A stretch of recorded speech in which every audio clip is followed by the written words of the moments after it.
Hello friends, प्रतिरक्षा तंत्र ये वेरी इंपॉर्टेंट है और परीक्षा में ये पूछा जाता है। प्रतिरक्षा तंत्र एक ऐसा मजबूत तंत्र है मानव में या जंतुओं में जो बाहरी रोगों से रक्षा करता है। ठीक है, प्रतिरक्षा तंत्र के बारे में पहले जान लें। प्रतिरक्षा है क्या? प्रतिरक्षा मतलब अपने प्रति रक्षा करना। कोई भी रोग आ जाए, उपार्जित रोग, उससे हमारा शरीर जो है उसकी रक्षा कर लेता है। ठीक है, और जिसका प्रतिरक्षा तंत्र, जिसका इम्यून सिस्टम कमजोर होता है, वो उन रोगों से लड़ नहीं पाता है। जाहिर सी बात, जितने आप मजबूत होंगे तो किसी भी या दुश्मन से लड़ने में मजबूत होंगे तो आप उसे हरा देंगे, और कमजोर होंगे तो हार जाएंगे।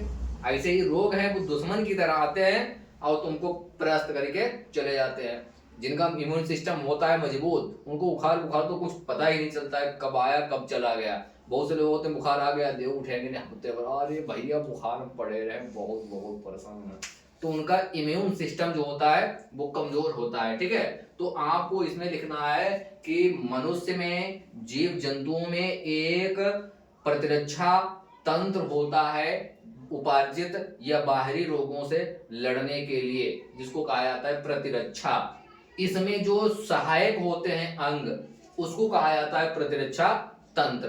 ठीक है, तंत्र का मतलब होता है पूरा मिलकर काम करते हैं। कंप्यूटर में कई पार्ट्स होते हैं, ठीक है, उस पूरे को कंप्यूटर कहा जाता है। ठीक है, माउस अलग होता है, मॉनिटर अलग होता है, सीपीयू अलग होता है, ठीक है, एएलयू अलग होता है, तो उसको संपूर्ण रूप से कंप्यूटर कहा जाता है। ऐसे ही जो इसमें अंग सहायक होते हैं, उस पूरे तंत्र को कहा जाता है प्रतिरक्षा तंत्र। ठीक है, प्रतिरक्षा मतलब अपने की रक्षा करना। ठीक है, अपनी रक्षा करना काहे से? रोगों से, इसको कहा जाता है प्रतिरक्षा। अब शरीर में कोशिकाएं होती हैं, ठीक है, एक टी लिम्फोसाइट्स और बी लिम्फोसाइट्स। टी लिम्फोसाइट्स और एक होती है बी लिम्फोसाइट्स। ठीक है, अब ये दो प्रकार की कोशिकाएं होती हैं, शरीर के अंदर होती हैं। शरीर के अंदर होती है टी लिम्फोसाइट्स और बी लिम्फोसाइट्स। ये कमजोर अगर हो गई तो आपको कोई भी रोग आएगा तो उससे आप लड़ नहीं पाओगे।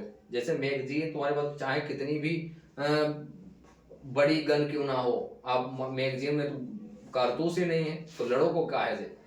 भाई दुश्मन के सामने अगर हो तो उसमें केवल और सिर्फ बंदूक होने से ही नहीं, उसके अंदर गोलियां भी होना चाहिए।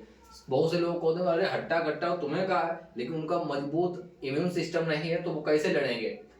ठीक है, तो इसमें टी और बी लिम्फोसाइट्स, इसकी भूमिका बहुत ज्यादा होती है, इनको ध्यान रखना है। ठीक है, इन्हीं का काम होता है, टी लिम्फोसाइट्स का और बी लिम्फोसाइट्स का, जो हमारे अंदर प्रतिरक्षा तंत्र को मजबूत करते हैं। ठीक है, और हमारे अंदर कोई भी रोग या रोगाणु आते हैं, जर्म आते हैं, तो उनको खत्म करने का काम यही करते हैं। ठीक है, इसमें अलग अलग प्रकार की होती हैं लिम्फोसाइट्स, उसके बारे में अध्ययन करेंगे। ठीक है, 4 प्रकार की होती है। कितने प्रकार की होती हैं? 4 प्रकार की। ठीक है, जो कोशिकाएं होती हैं वो 4 प्रकार की होती हैं। एक तो होती है मारक लिम्फोसाइट्स, मारक